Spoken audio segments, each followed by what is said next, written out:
오늘의 성경 말씀은 마태복음 6장 9절부터 15절까지, 10장 17절부터 19절까지입니다. 그러므로 그대들은 이렇게 기도하시오.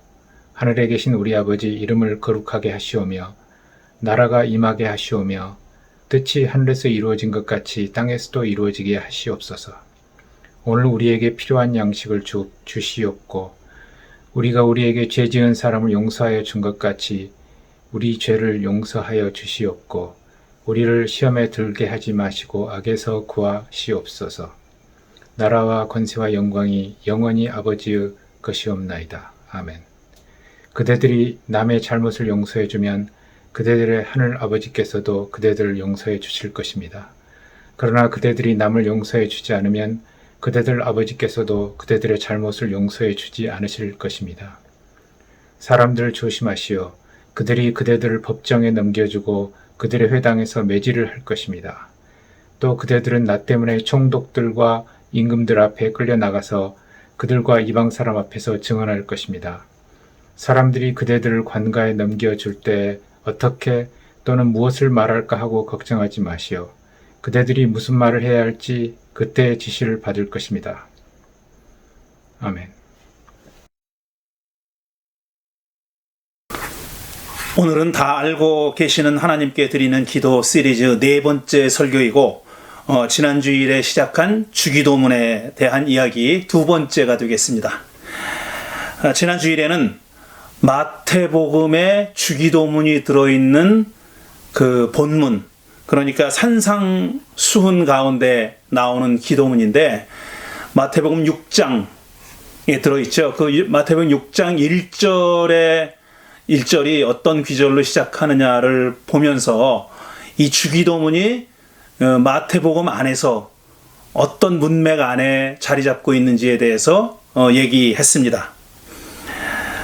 주기도문이 들어있는 마태복음 6장은 그대들은 남에게 보이려고 의로운 일을 사람들 앞에서 하지 않도록 조심하시오 라는 문장으로 시작합니다.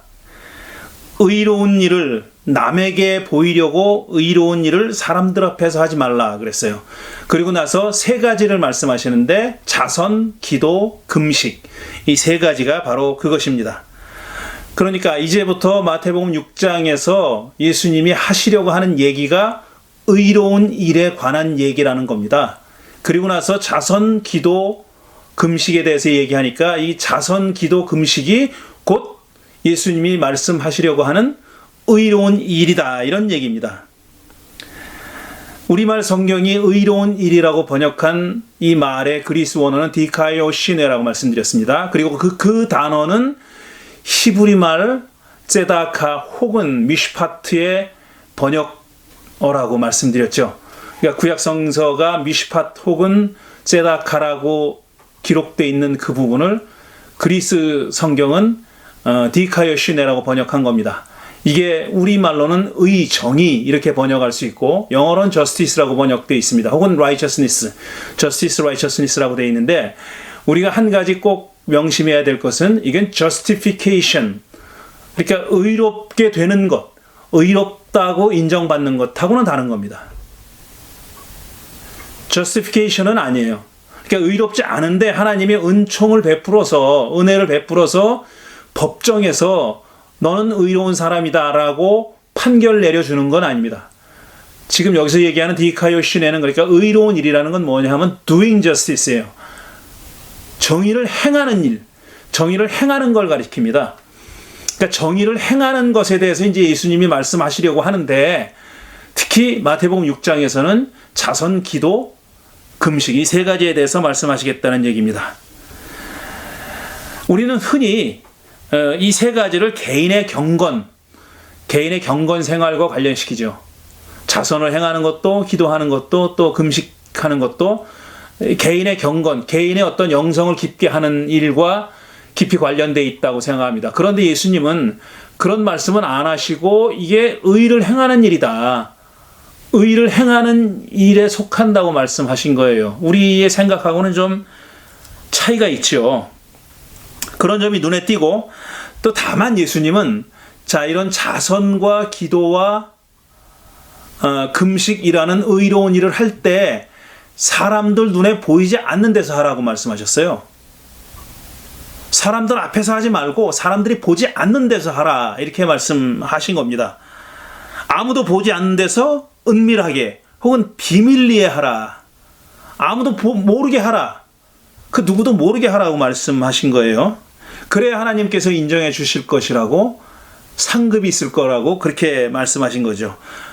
두 가지 질문이 떠오르죠. 당연히 첫째로는 우리 현대인들이 개인의 경건과 관련시켜서 생각하는 이 자선, 기도, 금식을 왜 예수님은 의로운 일을 행하는 것과 의로운 일을 행하는 것이 바로 이 세 가지다라고 말씀하셨을까? 그러니까 자선, 기도, 금식은 곧 의로운 일을 행하는 것이다. doing justice다. 또 성서에서 justice라고 얘기하면 항상 사회 정의입니다. 그것도 개인 정의라는 것이 아니에요. 사회 정의를 얘기하는 건데, 왜 우리가 흔히 개인의 경건이라고 생각하는 것을 예수님은 사회 정의를 실현하는 일이라고, 실천하는 일이라고 말씀하셨을까 하는 거 하나 하고, 두 번째 질문은 왜 이런 일들을 사람들이 보지 않는 데서 하라고 말씀하셨을까? 몰래 하라고 말씀하셨을까? 남들이 모르게 하라고 하셨을까? 비밀리에 하라고 하셨을까? 그 두 가지 질문이 떠오릅니다. 이 질문에 대한 답은 앞으로 주기도문의 내용을 살펴보면 저절로 우리가 얻을 수 있을 것입니다.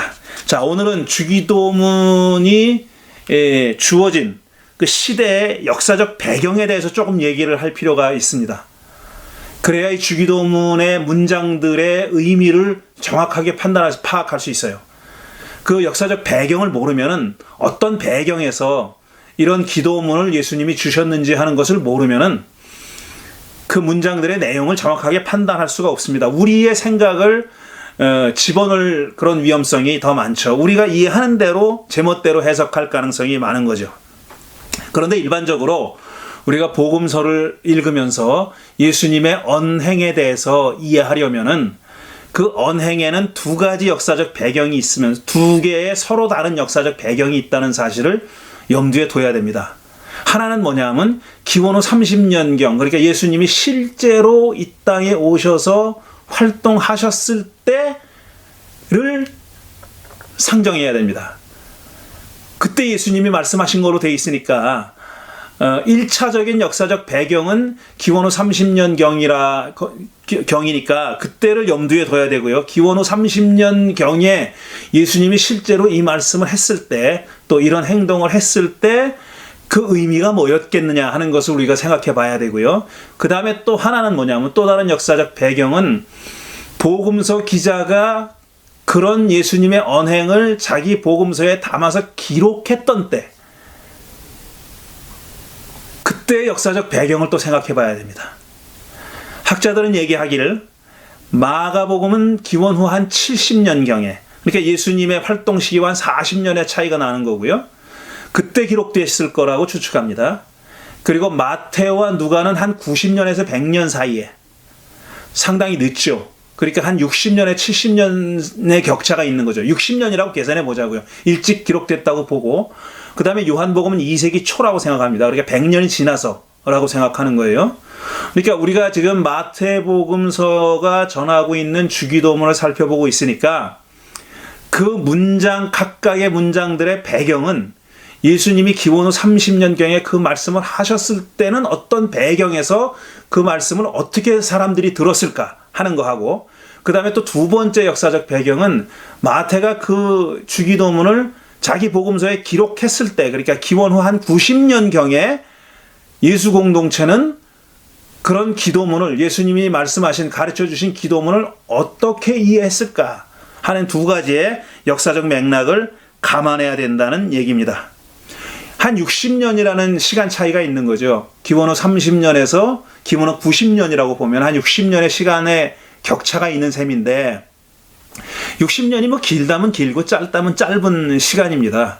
아주 긴 시간은 아니죠. 그리고 오늘날 같이 뭐 어제 다르고 오늘 다를 정도로, 작년 다르고 올해 다를 정도로 그렇게 변화의 속도가 빠른 세상이 아니었지 않습니까? 그때는 변화의 속도가 굉장히 느렸고, 어떤 점에서는 굉장히 안정됐다고 볼 수 있고 정체된 그런 시기, 고대 사회였었으니까 60년이라는 세월이 그렇게 큰 변화를 가져오지 않았을 것이다 라고 생각할 수 있습니다. 어떤 중요한 변화가 일어나기에는 짧은 시간이었다라고 생각할 수 있어요. 그런데 이 두 30년과 90년 사이에는 중요한 역사적 사건이 하나 있었습니다. 유대인들에게는 엄청나게 중요한 의미를 가지고 있는 그런 사건이 있었는데, 그건 기원 후 66년에서 70년 사이에 벌어진 유대의 독립전쟁과 그것이 실패해서 예루살렘이 함락되고 성전이 다시 파괴된 처참한 사건이 바로 그것입니다. 그 사건이 있고 나서 성전은 완전히 파괴돼 버렸고, 그 이후로는 성전에서 제사를 못 드렸습니다. 그 유대교의 가장 중요한 기둥 중에 하나인 제사라는 것이 사라진 겁니다. 그리고 예루살렘에 살던 유대인들은 다 쫓겨났어요. 예루살렘에 못 살게 만들었어요. 로마 제국에서. 왜냐하면 그 예루살렘이 그렇게 유대인들에게는 거룩한 도시고 중요한 도시이기 때문에 아예 거기 못 살게 만드는 겁니다. 이런 엄청난 사건이 있었습니다. 그리고 또 하나, 이 그리스도교 공동체에서는 중요하다고 할 수 있는 또 하나의 사건이 있었는데, 그게 뭐냐면은 그 즈음에, 그러니까 70년 이후에 유대교 성전이 무너지고 예루살렘이 함락된 그 이후에 그리스도교와 유대교가 서로 결정적으로 갈라져서 각자 다른 길을 가기 시작했습니다. 그 이전에는, 그러니까 유대교도 그리스도교를 자기들 종교의 한 분파라고 생각했고 그리스도교회도 비슷하게 생각했습니다. 그런데 시간이 흐르면서 유대교 안에서는 이 그리스도교를 도저히 용납할 수 없는 이단이라고 생각하기 시작했어요. 그래서 이들을 축출하기 시작했고, 그리스도교인들도 점점 알게 됐죠. 우리 자기들이 추구하는 어떤 가치와 진리가, 복음이 유대교라는 틀 안에서는 도저히 성취할 수 없는 거다라는 것을 알게 돼서 결국은 각각의 길로 각자 자기 길을 가게 된 겁니다. 이 두 가지 중요한 사건이 있었으니 예수님이 활동했던 기원 후 30년과 마태가 복음서를 썼다고 여겨지는 90년 사이에는 적지 않은 변화가 유대 사회 안에, 그리고 그리스도교 공동체 안에서 일어났다고 그렇게 봐야 되는 것입니다. 물론 네로 황제 같은 사람은 이제 로마의 화재의 원인을 그리스도교인에게 전가시키면서 그리스도인들을 박해했어요. 하지만 로마 제국이 기독교를 아주 의도적으로 체계적으로 박해하기 시작한 때는 아닙니다. 이때는. 그래서 마태가 복음서를 기록했을 당시에는 그리스도인들이 당한 박해가 어디서 온 거냐면 동료 유대인들에게서 온 겁니다. 유대인들이 박해를 했습니다. 유대인들이 물론 뭐 죽이거나 이렇게 하나할 수 없었지만 자기들의 전통과 가르침에 어긋나는 사람들을 처벌할 수가 있었죠. 그래서 바울도 그렇게 얘기하잖아요. 자기가 전도 여행을 하면서 당한 박해를 얘기하면서 유대인들로부터 뭐 40에 감한 매를 몇 번 맞았다는 얘기를 하지 않습니까? 이게 유대인들로부터 박해를 받은 거예요. 바울이 전도 여행을 했을 때 이미 그런 박해를 당했던 거죠. 그러니까 마태복음을 썼을 때는 유대인들로부터 그리스도인들이 박해를 받기 시작했던 때다. 아니면 상당히 박해가 이루어졌던, 진행됐던 그런 시대라고 얘기할 수 있습니다. 자, 우리가 마태복음을 읽을 때는 이렇게 두 가지의 역사적 배경, 역사적 상황을 염두에 두고 읽어야 됩니다. 그렇지만 복음서를 읽다가 이런 말씀과 이런 행동은 기원 후 30년경을 반영하는 말씀일까? 아니면은 90년경을 반영하는 말씀일까? 라고 판단하기가 상당히 어렵습니다. 그건 쉬운 일은 아니에요. 그렇게 쉬운 일은 아니에요. 그건 분명합니다.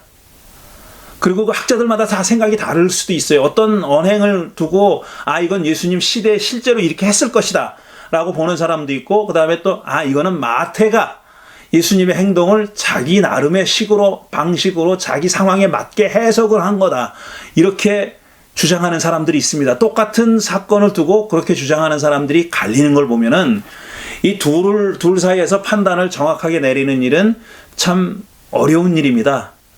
하긴 해야 하는데 어려운 일이라는 말씀이에요. 그런데 말이죠. 그런데 이게 상대적으로 쉬운 기절들도 있어요. 상대적으로 쉬운 기절들도 다행스럽게 있습니다. 그 중에 하나가 이겁니다. 마태복음 10장 17절에서 19절, 오늘 우리가 읽은 두 번째 본문 말씀인데요. 이렇게 시작하죠. 사람들을 조심하시오. 그들이 그대들을 법정에 넘겨주고 그들의 회당에서 매질을 할 것입니다. 또 그대들은 나 때문에 총독들과 임금들 앞에 끌려나가서 그들과 이방 사람들 앞에서 증언할 것입니다. 이렇게 말씀하셨어요. 예수님이 이렇게 말씀하신 겁니다. 그대들은 이제 법정에 끌려갈 것이고 회당에 끌려갈 것이다. 그리고 총독들과 임금들 앞에 끌려나가서 증언해야 될 일이 생길 것이다. 뭘 증언하냐? 자기의 신앙을 증언하는 거예요. 난 그리스도인이다. 당당히 그걸 증언해야 될 일이 있을 것이다. 라는 겁니다. 그리고 회당에서 법정에 넘겨주고 회당에서 매질을 할 거다 그랬어요.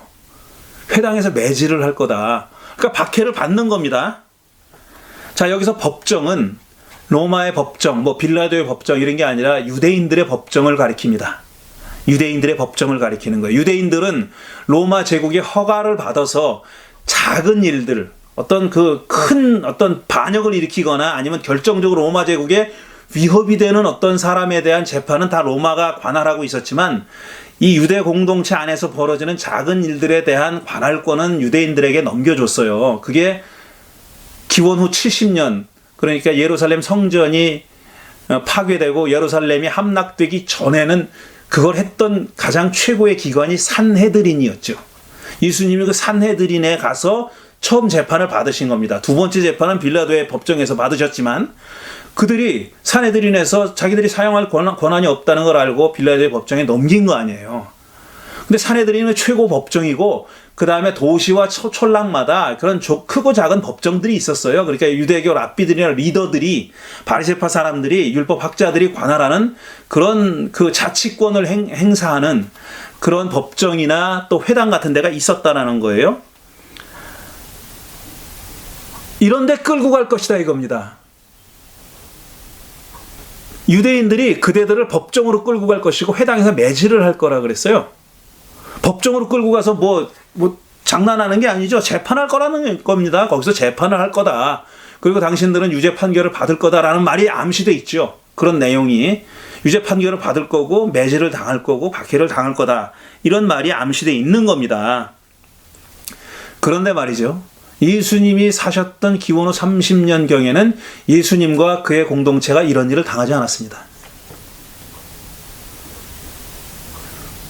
유대교 지도자들도 예수님에 대해서 의심은 했지만 결정적으로 그를 배척하거나 박해하거나 그러진 않았어요. 예수님은 여러 번 회당에서 가르쳤고 또 회당에서 병자를 고쳐주시기도 했습니다. 이런 일들이 회당에서 일어났어요. 물론 시간이 흐르면서 회당에 자리를 주지 않으니까 이제 들판으로 나가고 그 다음에 어떤 개인 집에서 가르치고 병자를 고치고 그런 일도 있었지만 회당에서 가르치거나 병자들을 고친 일들도 적지 않았습니다. 그러니까 회당이 예수님을 배척하지 않았다는 거죠.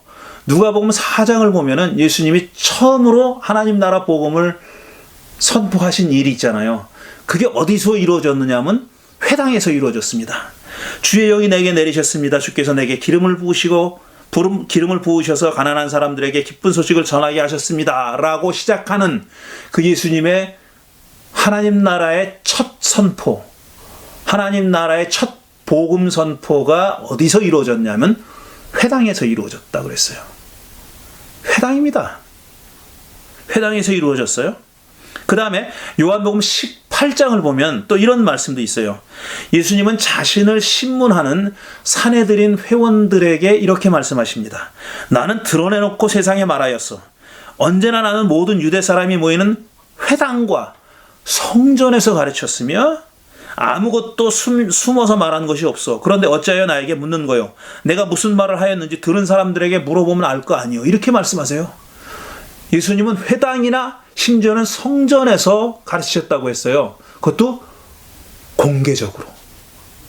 사람들 앞에서 공개적으로 가르치셨다고 분명히 말씀하셨습니다. 회당과 성전에서 나는 공개적으로 말했다. 그러니까 내가 무슨 말을 했는지 알고 싶으면 들은 사람들이 많으니까 그들에게 물어보면 되지 않느냐. 맞는 말씀이죠. 예수님이 실제로 그렇게 하셨으니까 그렇게 물어보면 되는 거예요. 굳이 나한테 물어볼 거 없다. 너희들도 잘 알고 있지 않느냐 라는 뜻입니다.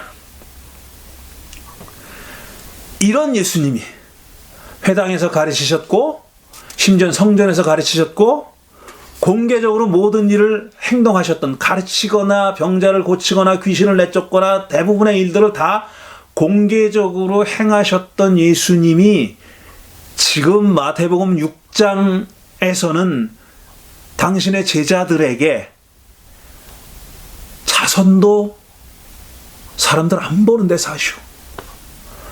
기도도 사람들 안 보는 데서 골방에 들어가서 하시오. 금식도 사람들이 모르게 머리에 기름 바르고 얼굴 깨끗이 씻고 당신이 금식하는 줄 아무도 알지 못하게 그렇게 하시오. 이렇게 말씀하십니다. 그리고 또 10장에서는 당신들이 법정과 회당에 끌려가서 매질을 당할 거다. 그렇게 얘기해요. 당신은 회당에서 꺼리낌 없이 드러내놓고 가르치셨던 바로 그 예수님이 이제 당신들은 당신 동족의 법정에 끌려갈 것이고 회당에 끌려가서 매질을 당할 거요. 그렇게 말씀하고 계시는 겁니다.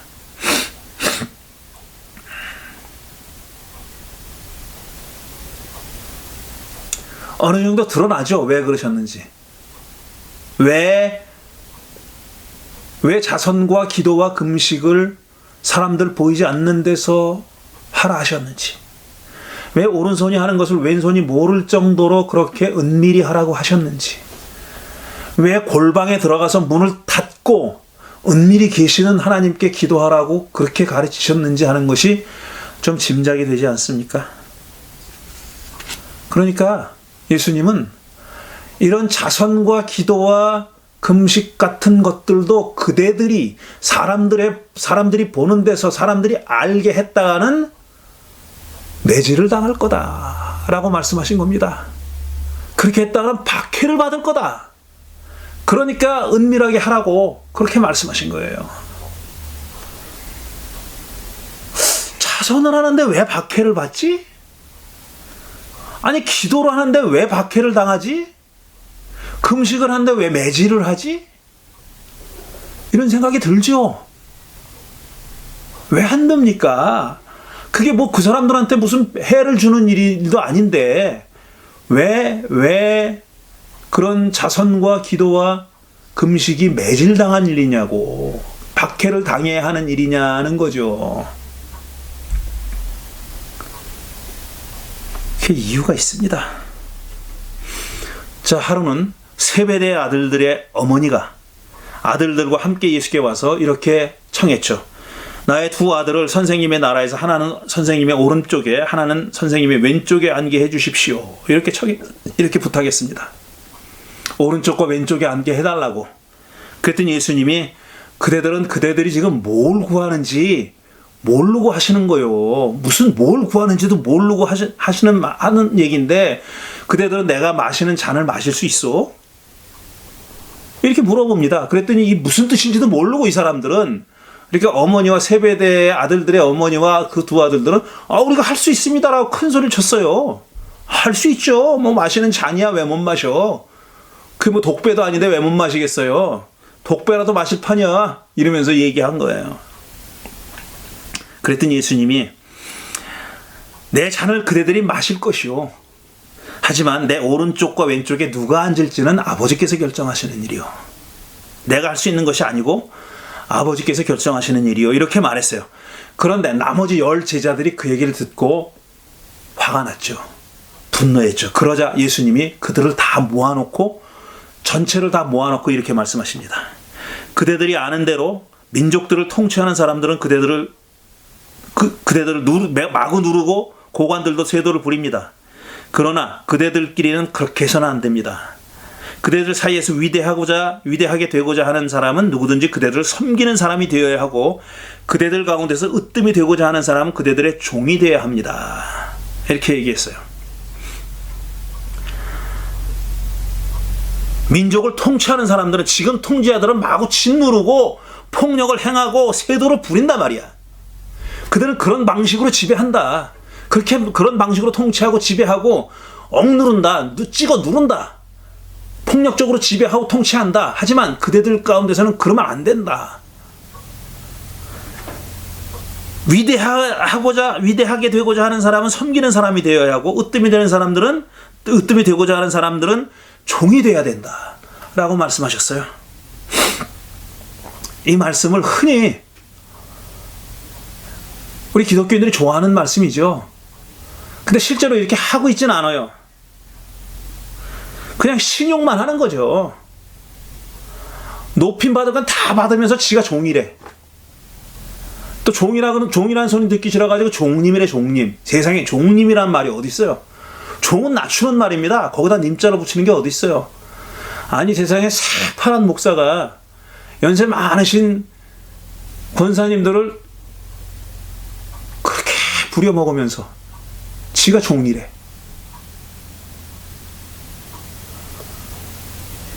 교회에서 장로 됐다고, 안수집사 됐다고 하면서, 권사 됐다고 하면서, 야, 그런 자리에 올라가니까 그전엔 하던 일을 안 하대. 이렇게. 아니, 이런 건 얘기하기도 창피해요. 말하는 제가 다 창피해. 근데 이런 짓들을 다 섬기는 일이다. 이건 예수님이 하신 거 우리가 하는 거야. 예수님 말씀하신 거 우리가 하는 거, 실행하고 있는 거야. 라고 이렇게 착각을 하고 오해를 하고 자기를 속이고 있어요. 아니, 예수님은 그냥 말만 그렇게 하라는 얘기가 아니라 실제로 그렇게 하라는 거예요. 실제로 그렇게 하라는 거예요.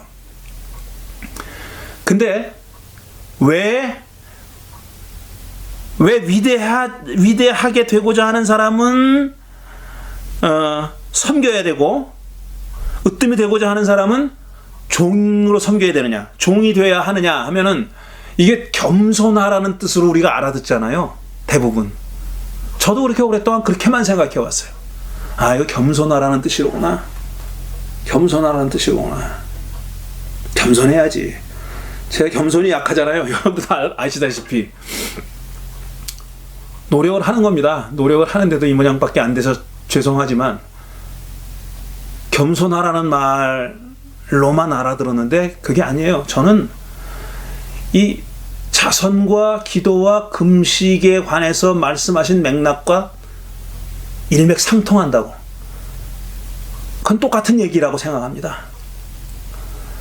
예수님은 자선과 기도와 금식에 대해서 말씀하실 때 사람들이 모르게 하라고 했어요. 사람들 앞에선 하지 말라. 그 다음에 사람이 알지 못하게 해라. 그 다음에 은밀하게 해라. 비밀리에 하라. 이겁니다. 당신이 지금 자선을 행하는지 기도를 하는지 금식하는지 모르게 하라 하는 겁니다. 그러면 예수님이 지금 위대하게 되고자 하는 사람은 섬기는 사람이 되어야 되고, 으뜸이 되고자 하는 사람은 종이 되어야 한다는 말의 뜻은 단순히 겸손하라는 뜻이 아니라, 누가 봐도 당신들의 공동체 안에서 지도자가 누군지 모르게 하라는 말씀, 누가 지도자인지 모르게 하라는 말씀, 그런 뜻이 그 안에 포함되어 있다고 저는 생각합니다.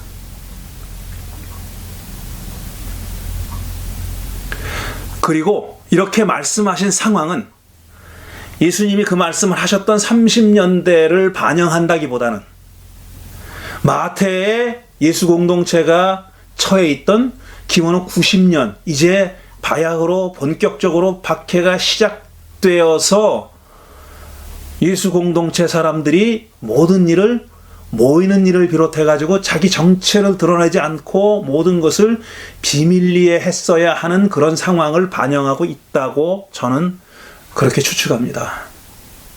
그래서 기도와 자선과 금식도 남들이 모르게 하라고. 당신이 그리스도인인지 모르게 하라고. 예수 공동체의 일원인지 모르게 하라고. 그리고 누군가가 예수 공동체 안에 들어와서 관찰을 하더라도 누가 리더인지 모르게 하라고. 그냥 다 같이 섬기라고. 그럼 그들이 누군지 모를 거 아닙니까? 누가 진짜 리더인지 모를 거 아니에요. 아니, 무슨 리더가 상좌에 앉지도 않고 저러나? 저 친구는 아닐 거야. 이렇게 만들라고. 제가 너무 나가는 것 같죠? 그렇지 않습니다. 그때는 이런 일들이 그들의 사활이 걸린 일이었거든요. 조금 세월이 지나면은 사람들 앞에서 나는 예수를 따르는 사람이다 라는 말을 했다는 이유로 순교당했어요. 사자밥이 되고 검투사의 칼에 목이 잘려나가고 그랬어요. 그런 시대가 옵니다. 이 시작하는 때예요. 그런 박해가 시작된 때예요. 이제는 자신의 정체성을 슬슬 숨겨야 되고, 이제는 비밀리에 모여야 될 때고, 나를 드러내지 않아야 될 때가 오는 겁니다. 그런데 바로 그 예수님이 또 뭐라고 23장에서 말씀하셨냐면은 이런 말씀을 하셨어요. 그대들은 땅에서 아무도 그대들의 아버지라고 부르지 마시오. 그대들의 아버지는 하늘에 계신 분 한 분뿐입니다. 이렇게 얘기했어요. 아무도 아버지라고 부르지 말라고. 아버지는 하늘에 계신 분 한 분밖에 없다고. 그렇게 말씀하시고 나서 그 말미에 뭐라고 얘기하셨냐면, 뭐라고 말씀을 맺냐 하면은, 그대들 가운데서 으뜸가는 사람은 그대들을 섬기는 사람이 되어야 합니다. 자기를 높이는 사람은 낮아지고 자기를 낮추는 사람은 높아질 것입니다. 그랬어요.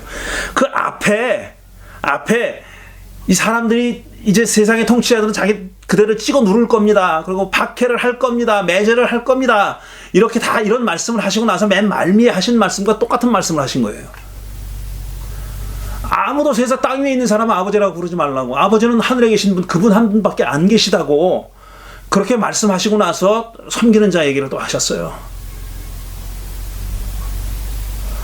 제 얘기가 맞다면 으뜸이 되고자 하는 사람은 섬기는 사람이 되어야 되고 종이 되어야 한다는 말씀을 하신 뜻이, 그 공동체 안에서 누가 리더인지를 모르게 하라는 그런 의미가 담겨 있다는 제 얘기가 맞는 얘기라면은, 하늘에 계신 아버지만 아버지라고 불러라 하는, 세상에 지상에 있는 그 어떤 사람도 아버지라고 부르지 말아라라고 말씀하신 것은 굉장히 중요한 뜻이 담겨 있는 겁니다.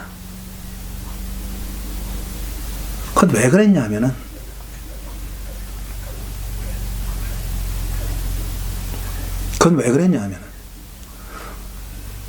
무슨 홍길동처럼 호부 호영 못하게 해서 그게 억울해서 그런 뜻이 아니에요. 그런 뜻이 아니라, 왜 그랬냐면, 왜 예수님이 지상에 있는 그 누구도 아버지라고 부르지 말라고 하셨냐면은, 그 당시에 어떤 놈이 자기를 아버지라고 부르라고 강요했기 때문입니다. 자기를 아버지라고 안 부르는 자들을 반역자로 치부하고 처형했기 때문입니다. 오늘 여기까지 하고, 다음 주에는 바로 이 아버지, 하늘에 계신 우리 아버지 라고 시작하는 주기도문의 첫 문장으로 이어가도록 하겠습니다. 이 말씀을 생각하며 잠시 묵상하겠습니다.